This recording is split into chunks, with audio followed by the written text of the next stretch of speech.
ए भैया नया साल होता पार्टी कैसे मनेगा? पार्टी? यो कलुआ थारा भाई कलुआ ऐसा पार्टी मनाएगा कि किसी ने सोची ना होगी। बियरंडर से बवंडर लाऊंगा।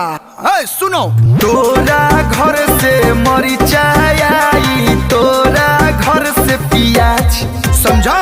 नीमक जाके दीपक ले आई है, पार्टी होगी आज। तबे पानी नु सब कर्मी आसू भैया हो जल्दी जुटावा बंधन के समान। आसू भैया हो जल्दी जुटावा बंधन के समान। बड़ बुजुर्ग कह गिले कि दूर के ढोलक सुहावन होला और न्यू ईयर में खाली मुर्गे भात पावन होला। खैबा मुर्गा पैसा धइल बा। तोरा की है 29 तारीख के नयका भौजी उतरल बाड़ी। देखनी कि सब लइकन के चॉकलेट खाती पैसा बांटत रहे, हमनी के ऑमलेट खाती पैसा ना दे दी है। चल ए भौजी कहाँ बड़ू हो? रुकिए 5 मिनट, सासू जी को खाना दे रही हूँ। अब बहरिया वो जल्दी अपन मुहावा दिखाव, पार्टी होला बरस दिन पर बरस ले ले आओ। बहरिया वो जल्दी अपन मुहावा दिखाव, पार्टी होला बरस दिन पर बरस ले ले आओ।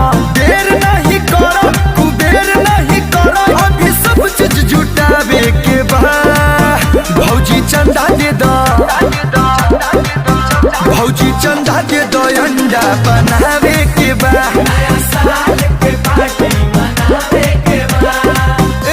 जल्दी दो। मैं कैसे दे सकती हूँ, आपके भैया मुझे डांटने लगेंगे। यो कलुआ थारा देवर कलुआ को कोई कैसे डांट सकता है?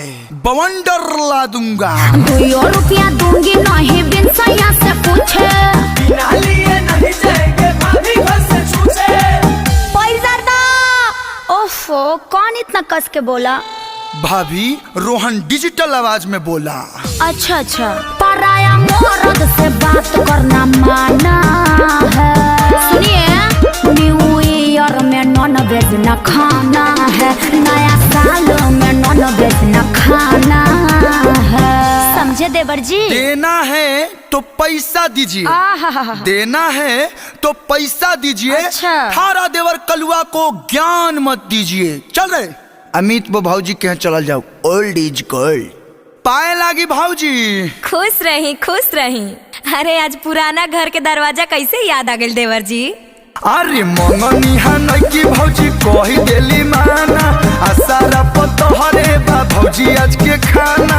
चियारा चूड़ा दो 2000 धरा दो, अभी रसन उठावे के बा। भौजी चंदा दे दो, भौजी चंदा दे दो, अंडा बनावे के बा। नया साल के पार्टी मनावे के बा। अरे बस इतना छोटा बात खातिर हमर दुलरुआ देवर मुंह फुलैले बड़े। हाँ भौजी। एक कलू हो 2000 धाला, श्याम आकाश जरे मीटिंग करा। लालू देवरवा के ले जा घरवा से बॉस जी संगवा हो। पार्टी करे खातिर रोवता रे हमरो सवंगवा हो। पार्टी करे खातिर रोवता रे हमरो सवंगवा हो। लिए देवर जी पैसा ली।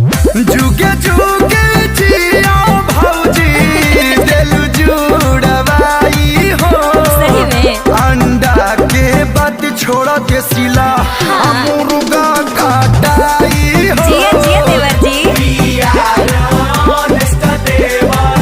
भाइयों के दियाई हो।